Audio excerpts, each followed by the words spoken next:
अस्सलाम वालेकुम फ्रेंड्स, आप देख रहे हैं अलमक्का टेक एंड बिजनेस हब और मैं हूं उस्मान हुसैन। तो दोस्तों, कल का दिन मार्केट के लिए एक यादगार दिन कंसीडर किया जा रहा है, लेकिन जैसे ही मिडनाइट होती है मार्केटें एक मर्तबा फिर से रिकवरी का साइन शो कर देती हैं। खास करके बीटीसी इस वक्त दोस्तों तेजी से रिकवर कर रहा है।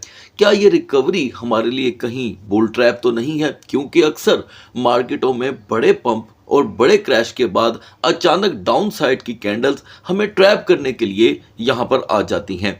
तो दोस्तों, इस पे तो हम बात ज़रूर करेंगे कि बीटीसी और XAUT की यहां पर सूरत हाल क्या होने वाली है। इसी के साथ साथ फेड चेयर केवन वॉश का एक नया यहां पर दोस्तों स्टेटमेंट का सिलसिला अब जारी हो चुका है।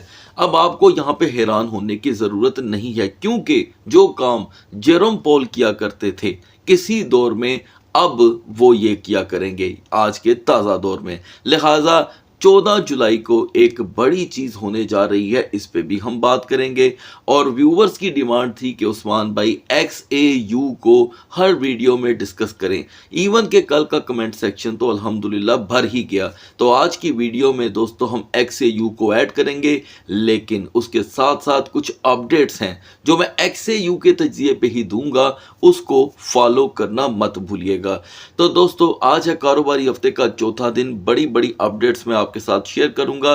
तजारती सेक्टर्स कोई भी हो, अगर आप उससे जुड़े रहना चाहते हैं तो हमारे चैनल को सब्सक्राइब कर लें, क्योंकि आपको इस वक्त सोशल मीडिया की दुनिया में मैं रसूख से कह सकता हूं कि जो इन्फॉर्मेशन अल्हम्दुलिल्लाह वेरीफाइड हम दे रहे हैं, शायद आपको कोई यहाँ पे प्रोवाइड करने की कोशिश भी नहीं कर सकता। क्यों?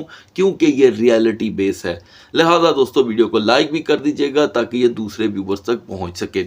आगाज कर लेते हैं दोस्तों, यहाँ पे जो एक इकोनॉमी के जो यहाँ पर चैंपियन माने जाते हैं केवन वॉश, इनसे मैंने मिडनाइट में एक बहुत बड़ा लेसन दिया। अगर आपने मिस कर दिया है तो मैं अव्वल पे ऐसे कहीं तो रिक्वेस्ट करता नहीं, लेकिन अगर रिक्वेस्ट कर रहा हूं तो मिडनाइट की वीडियो दोबारा देखिएगा अगर आप कुछ सीखने आए हैं दुनिया में। तो दोस्तों, ये उसका अगला पार्ट है जो अब मैं कहने लगा हूं। अब यहां पर दोस्तों, पहले तो आपको महीने में 4-5 इवेंट देखने को मिलते थे, जैसे कि CPI, PPI, NFP। अब जो इन्होंने प्रोग्राम बनाया है वो मैं आपके सामने रिवील करने लगा हूं, खोल के रखने लगा हूं। वो ये कि ये अब रोजाना की बुनियाद पे स्टेटमेंट का कारोबार करने वाले हैं, क्योंकि 110-12 दिन ये जो पीछे गुजरे हैं, इनसे एक चीज तो इनको पता चल गई है कि जी जब तक हमारे मुंह से बात निकलती रहेगी तब तक हमारा इंडेक्स मजबूत रहेगा। आपने वो मशहूर डायलॉग तो सुना होगा, जब तक तेरे पैर चलेंगे तब तक इसकी सांस चलेगी। तो ये वो वाला हिसाब हो गया, ठीक है। बिल्कुल बिल्कुल इनकी स्टेटमेंट चलती रहेगी तो इंडेक्स की सांसें भी चलती रहेंगी। जब तक दोस्तों इन्होंने स्टेटमेंट जो कि बंद हो ही नहीं सकती, तो ये फिलहाल उसको विटामिन यहाँ पर प्रोवाइड करेंगे। यहाँ 14 जुलाई को जी जनाब पूरी तौर पे ये ट्रेडर्स हजरात को करेंगे एड्रेस स्टेबल कॉइन को लेकर, बैंक कस्टोडियंस एंड रेट्स। अब ये 3 चीज़ें हैं।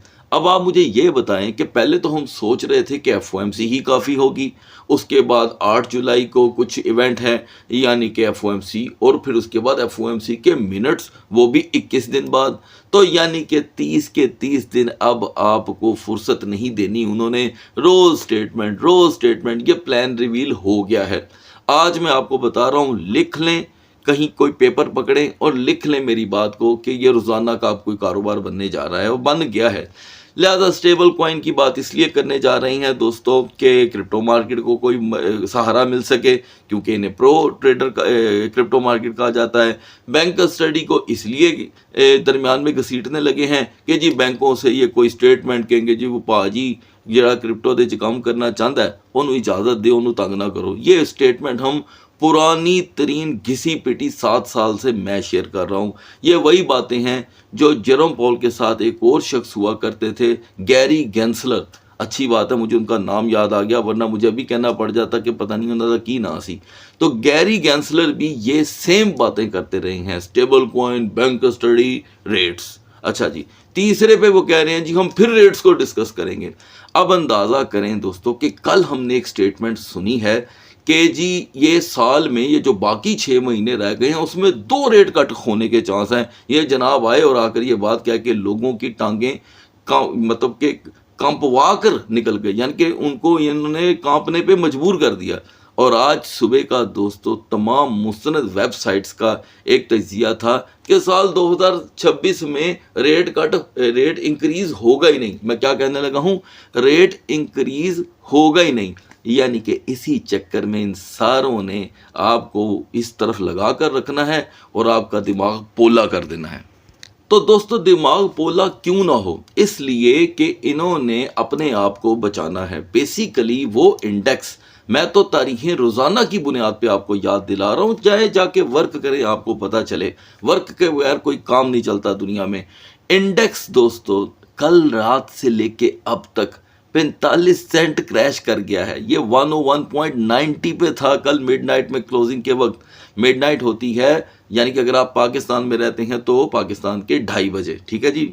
और उसमें और अब में कोई फर्क नहीं पड़ा, लेकिन हम 101.45 पे आ गए हैं।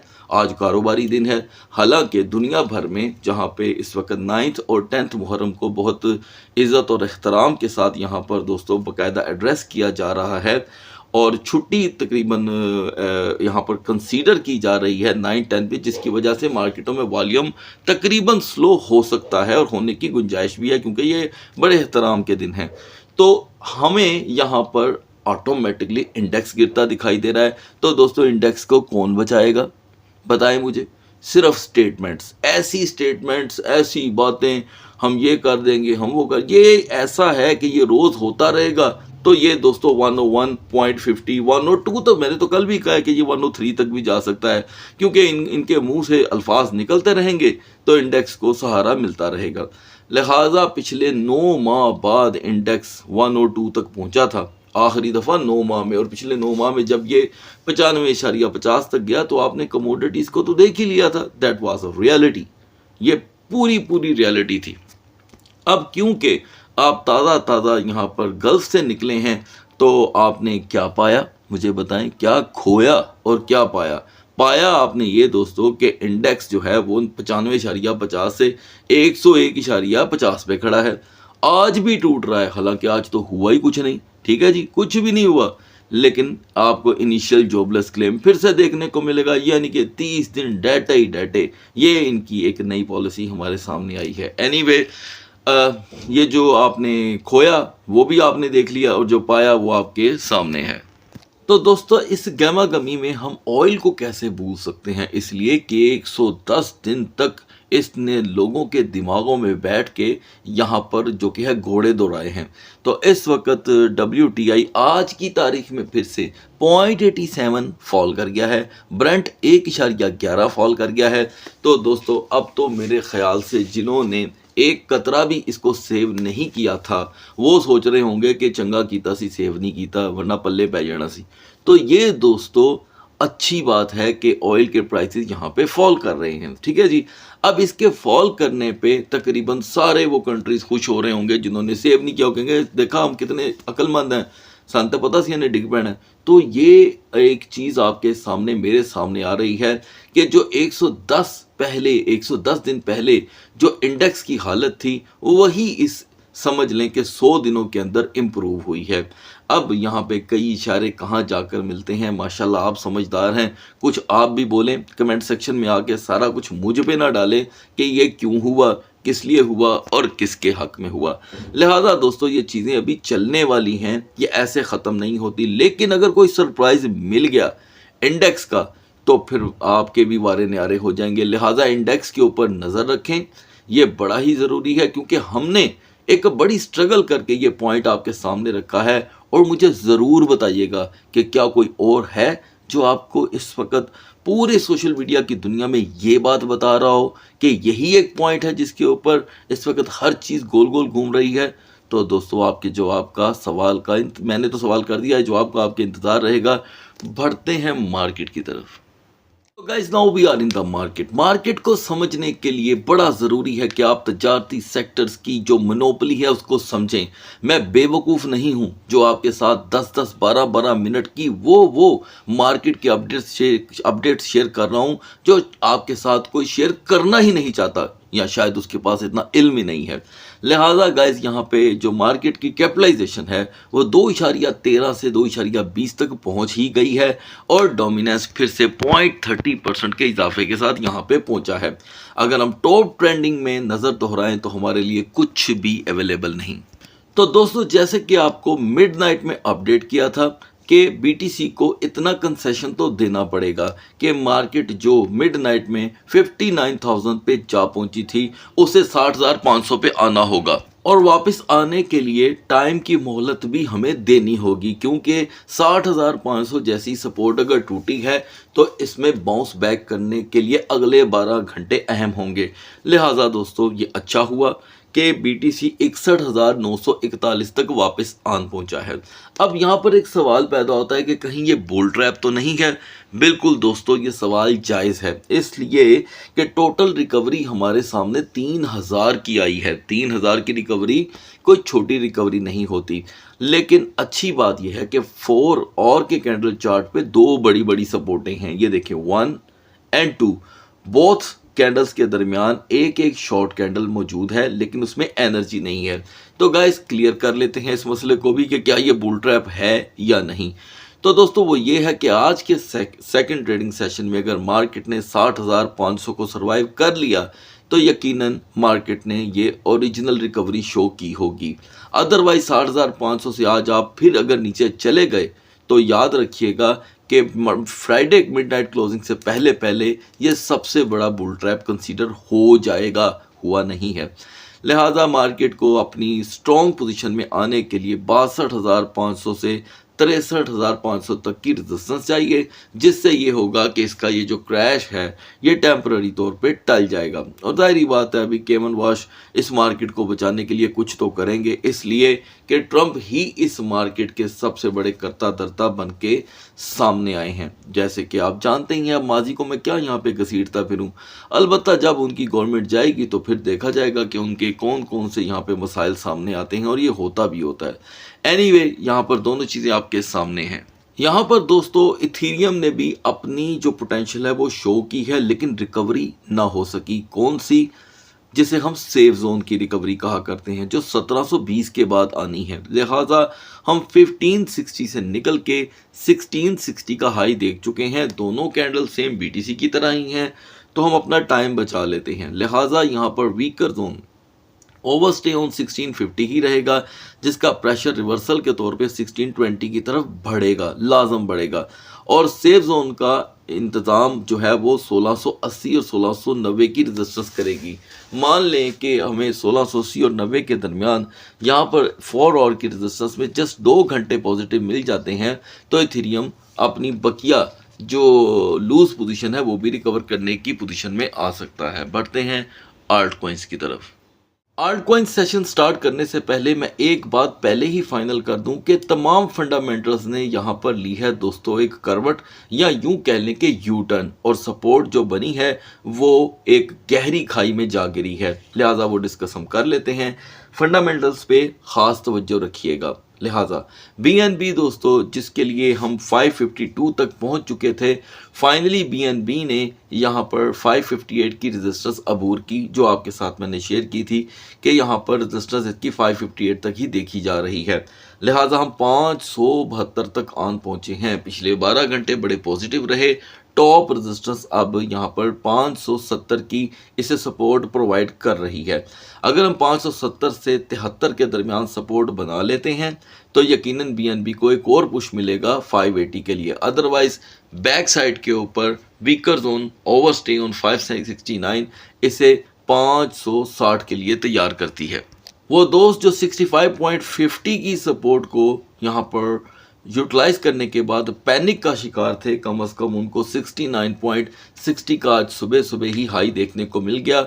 और जो मायूसी आप पे तारी थी दोस्तों, मुझे उम्मीद है कि वो कोई कम हुई होगी, क्योंकि व्यूअर को लगता था कि अब ये रिकवर नहीं करेगा। एनीवे 70.50 पे एंटर होना तो अभी भी दुश्वार लग रहा है, इसलिए कि 0.45 की कमी तो हो ही गई है। और यहाँ पर इसकी अब जो सपोर्ट आपके सामने आ रही है रूटीन वाइज वो 65.50 ही रहेगी। मिडनाइट में वक्त कम होने की वजह से 3 से 4 टोकन को इग्नोर कर दिया गया था, उन्हें यहाँ पर ऐड कर रहे हैं। तो दोस्तों मार्केट में जी कैश ने यहाँ पर रूटीन वाइज बड़ा स्लोली एंड स्टेडी जो लो प्रोवाइड किया है वो 380 का है, और अब जी कैश जो है वो नॉर्मल बिहेव कर रहा है, लिहाजा इसके लिए अभी की सपोर्ट 405 की है जो बिल्कुल एतबार के काबिल नहीं है, और मैक्स रेजिस्टेंस जो है वो 422 के बाद ही देखी जा सकेगी। कल के दिन की बड़ी जालिमाना तोड़ फोड़ में भी XMR बहुत ही अच्छे से दोस्तों डट के मुकाबला करता रहा मार्केट का। नतीजे में 308 की सपोर्ट ट्रिगर हुई, ये आपको याद भी होगी जुबानी, और हाई रहा 321 का। और अब क्योंकि ये 320 प्लस पे रेजिस्टेंस बना नहीं पा रहा तो अंदेशा फिर से 310 की तरफ बढ़ रहा है। BCH अपने एक साल का सबसे बड़ा लो आपके सामने रख चुका है दोस्तों, और वो आप भी जानते हैं कि वो क्या है। लिहाजा 181 से बाउंस करने के बाद हम फिर से 195 तक पहुंचे हैं, लेकिन याद रहे कि इस 16 घंटे की बुलिश सपोर्ट के अंदर BCH अभी भी 205 में एंटर होने से कासिर है। लिहाजा 195.50 की एक नाम नेहाद रेजिस्टेंस है, इसके ब्रेक होने में प्रेशर 190 की तरफ ही रहेगा। तो दोस्तों XAU का यहाँ पर जो तजिया आपके सामने शेयर किया जा रहा है ये ऑडियंस की डिमांड पे है, क्योंकि XAUT से जो दोस्त कनेक्टेड थे वो भी यहाँ पर इस चीज़ की रिक्वेस्ट कर रहे थे, तो आपकी डिमांड पे हम यहाँ पर इसे डिस्कस कर रहे हैं। याद रखिएगा कि XAU और XAUT की जो यहाँ पर ट्रेडिंग प्राइस होते हैं इनमें हमेशा 10 से 12 डॉलर का फ़र्क रहता है। लिहाजा मैं ये जो तजिया आपके साथ शेयर कर रहा हूँ ये बाय डिफाई एक्सचेंज पे कर रहा हूँ, और एक्यूरेसी आप यहीं पे फॉलो कर सकते हैं। तो दोस्तों इस वक्त हम 3992 पे हैं। कल से लेके अब तक ये जानना बड़ा ज़रूरी है कि हर मार्केट के साथ हुआ क्या। मार्केट 4081 से क्रैश करके अभी तक जो सबसे बड़ा लो लेकर आई है वो 3962 का है, ये तो आप जानते ही हैं। लेकिन 17 जून FOMC वाले दिन मार्केट जो है वो 4384 पे थी। कहाँ पे? 4384 पे। आप बाकायदा तौर पे ये मुलायजा भी फरमा सकते हैं, ये हैं इसके प्राइस। और इस वक्त दोस्तों ये 4 आवर का कैंडल चार्ट मैंने ओपन कर रखा है, ठीक है। मार्केट को इस वक्त बहुत ज़्यादा यहाँ पर संजीदगी का सामना है, और यहाँ पर एक ऐसा क्रॉस भी बन चुका है कि तमाम पिछले 200 दिन की परफॉर्मेंस, 50 दिन की मूविंग एवरेज सब टूट चुकी है। लिहाजा मार्केट 3993 पे पिछले तकरीबन 12 से 15 घंटे पे स्टक है, और आप जानते हैं कि आज इनिशियल जॉबलेस क्लेम भी है, PCE डाटा फाइनल अपडेट भी है। वही है जो अगर वो थोड़ी सी पॉजिटिव रिपोर्टें आती हैं मार्केट में तो इसे यहाँ पर एक नया सहारा मिल सकता है।